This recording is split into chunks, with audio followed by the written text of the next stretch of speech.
আসসালামু আলাইকুম। আমি আজকে আলু এবং বেগুন দিয়ে কই মাছ রান্না করব। আমি এখানে কই মাছ ভেজে নিয়েছি হলুদ এবং লবণ দিয়ে। কই মাছটা ভেজে নিয়েছি। চুলায় একটি কড়াই বসিয়ে দিয়েছি এবং প্রয়োজন মতো তেলও দিয়ে দিয়েছি। এখন কিছুটা পেঁয়াজ কুচি দিয়ে দিলাম। পেঁয়াজটাকে কিছুক্ষণ ভেজে নিতে হবে। আমি এই রান্নার জন্য এই মশলাগুলো ইউজ করব। লাল মরিচের গুঁড়া, ধনিয়ার গুঁড়া, জিরার গুঁড়া, লবণ, হলুদ। এই তো আমার পেঁয়াজ অনেকটা ভাজা হয়েছে। এ পর্যায়ে আমি রসুন বাটা দিয়ে দিব। রসুনটাকেও কিছুক্ষণ ভেজে নিতে হবে যাতে করে রসুনের ভিতরে যে কাঁচা ভাব আছে সেই কাঁচা ভাবটা দূর হয়ে যায়। আমি এখন দিয়ে দেব টমেটো পেস্ট। এটাকেও ভালোভাবে একটু ভেজে নিতে হবে। এখন কিছুটা পানি অ্যাড করে দিব।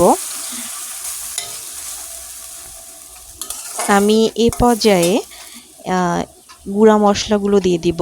লবণ, ধনিয়ার গুঁড়া, জিরার গুঁড়া, লাল মরিচের গুঁড়া এবং হলুদ। এই মশলাটা ভালোভাবে কষিয়ে নিতে হবে।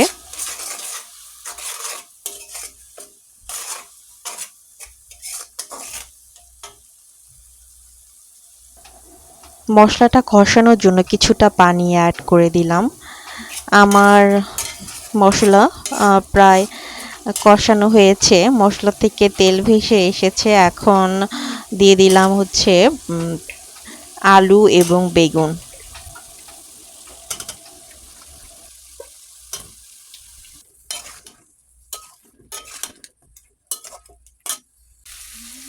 আলু এবং বেগুন প্রায় কষানো হয়েছে।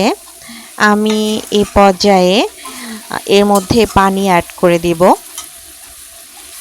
পানি দিয়ে দিলাম।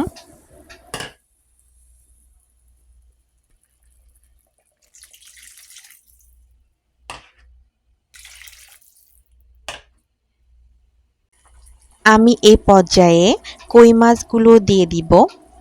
কই মাছগুলো দিয়ে দিলাম।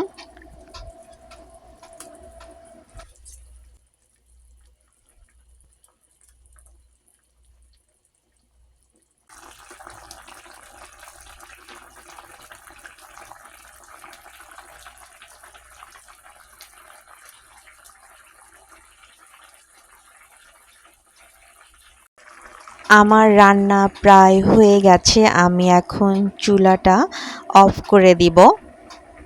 এই তো অফ করে দিলাম। হয়ে গেল আমার আলু বেগুন দিয়ে কই মাছ রান্না। দর্শকবৃন্দ ভালো থাকবেন। আল্লাহ হাফেজ।